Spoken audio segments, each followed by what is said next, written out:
most of us here are familiar with Worker Strike Back, but can you tell us more about it for those who might not know much about it yet, and why you decided to leave the Seattle City Council to form it?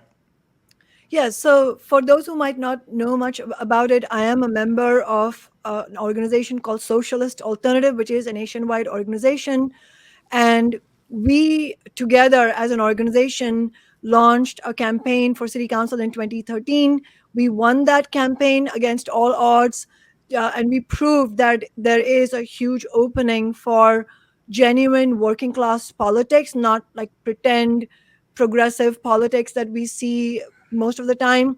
And then in the nearly 10 years that we've been in office, we have won victories that were thought of as unwinnable. We made Seattle the first major city to win the $15 an hour minimum wage. We won the Amazon tax, which is a nearly $300 million annually a tax to, taxing with the wealthiest individuals to fund affordable housing, Green New Deal programs. That was, as you might imagine, a major fight against Jeff Bezos himself and the Amazon Corporation, which is headquartered here, and a whole host of unprecedented renters' rights victories.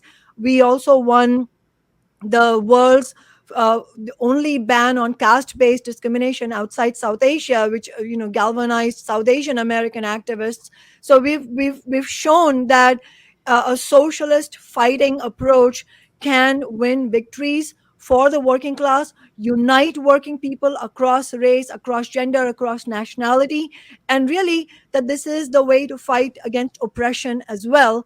And this is such a contrast not only to the so-called progressive Democrats that we have on offer, whether it's in Seattle or the squad in Congress, and also to what I would call a whole layer of misleaders that came from the BLM movement, from the Democratic Party aligned women's organizations who failed to win in the codifying of Roe v. Wade. So, whether you're talking about the bread and butter issues for working people or for those same working people, the fight against oppression, we can see that this is the approach that works.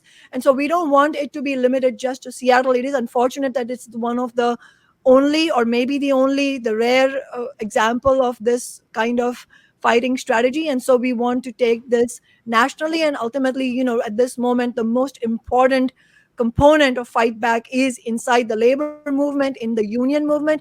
And that's why Socialist Alternative and I have launched Workers Strike Back to take this same approach in to build the militant rank and file. Indeed. So, Worker Strike Back has gotten involved in these UPS contract negotiations, urging the rank and file to vote no on the tentative agreement, which is currently being voted on as we speak. Can you explain why you're organizing for a no vote and what gains you hope to see won in the final contract? So, just the context behind this, and you guys have talked about this on your show before, which is that the Sean O'Brien leadership in the Teamsters itself, their election itself represents a rank and file fight back that goes back many years. The sellout by the much more entrenched business unionist leadership from James Hoffa Jr., who obviously was his main preoccupation was building a relationship with the bosses. And so the fight back against business unionism has been going on from the rank and file, and is something that we all in the working class should be proud of. And so in that context, the tentative agreement does put forward some gains for the workers. First of all, it gets rid of the really justly hated so-called 22-4 classification, which basically implies that it basically created a lower tier of package car drivers under the 2018 contract, and it's just workers are outraged about it. Basically, it's like losing all your rights as a worker and just working with no protections every day for longer hours, lower pay, less contract protection than other drivers.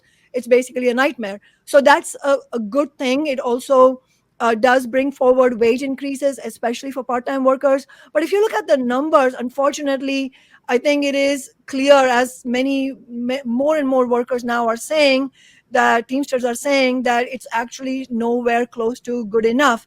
I mean, just look at the numbers. Right now, of course, the part-time workers are making really bad wages. I mean, poverty wages, $15 and something. And so the new contract would take them to $21 an hour. But it is, first of all, not the $25 minimum that many have been demanding.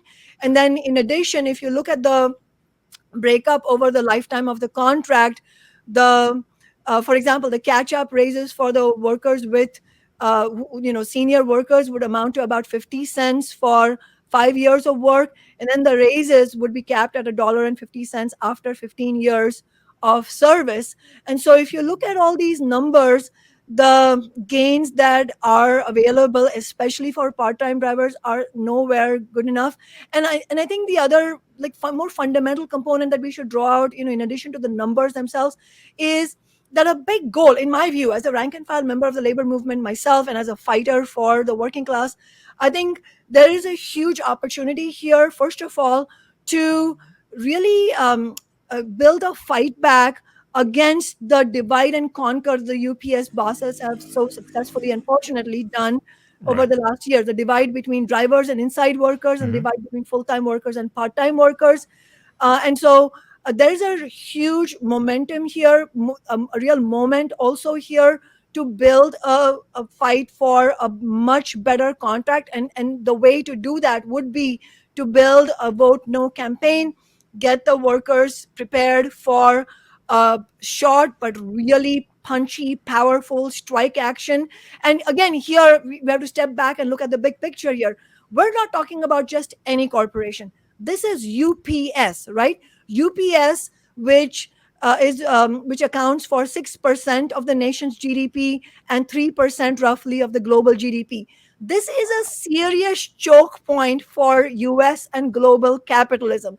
If the workers at UPS were able to go on strike, this would help bring the US economy nothing short of a grinding halt. And so the social power that these workers possess is tremendous. So part of this is also looking at this as, how do we build a militant labor movement? We cannot let go of opportunities that are so strategically placed to make gains, because obviously such a successful strike action will not only help win UPS workers a powerful contract, but on top of that, it would help set the stage for the rest of the US and also global labor movement, actually. So what could the potential that is there to win, I think, should be brought to the fore.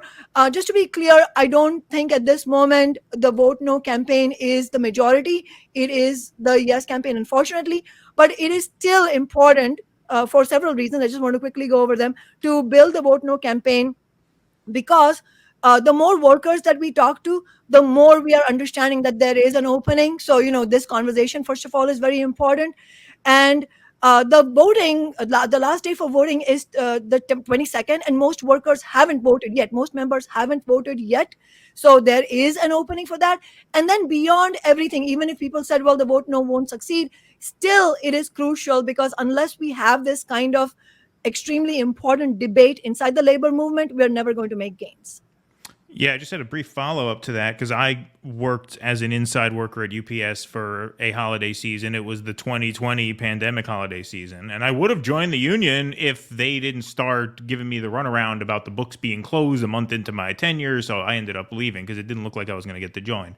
But anyway, I definitely picked up on a division between the inside workers and the drivers. And one of the things that I was concerned about going into this whole fight is that those divisions would sort of begin to show themselves in the negotiations. And that video that we put out announcing that you were urging people to vote no, which I believe you saw, that got a lot of comments on YouTube from drivers and inside workers, and I started seeing those divisions kind of play out. I'm like, oh, that's a drag. That's what I was afraid of. Have you noticed any of that? Are the drivers and the full-timers more inclined to vote yes? Are the part-timers more inclined to vote no?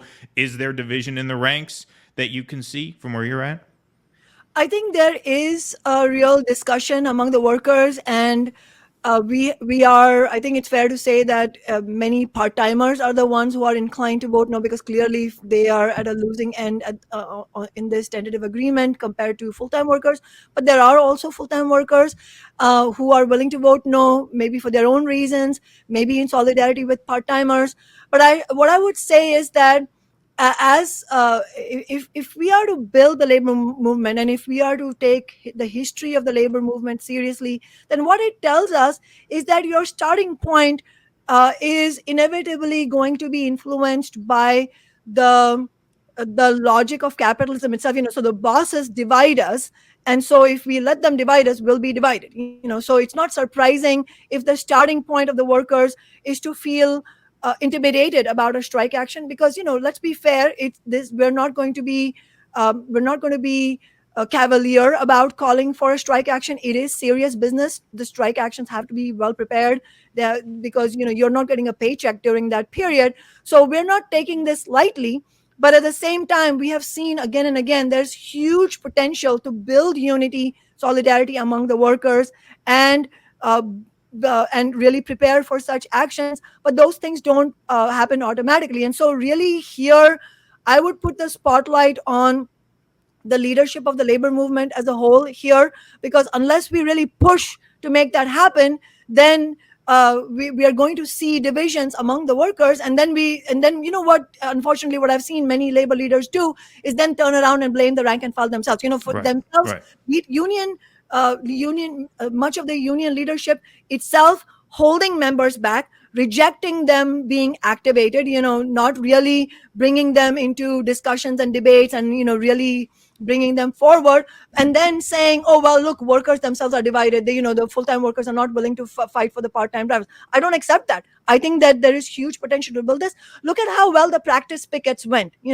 In the practice pickets itself, we saw a glimpse of what is possible. And so first and foremost, I would really urge the leadership immediately, I mean, the time is not lost yet, to organize local, regional, and national debate and discussion among the members. Let them all come together and discuss. I don't see how it doesn't help to actually build that kind of bringing together of the workers. That I think there's a potential for that. Please clap.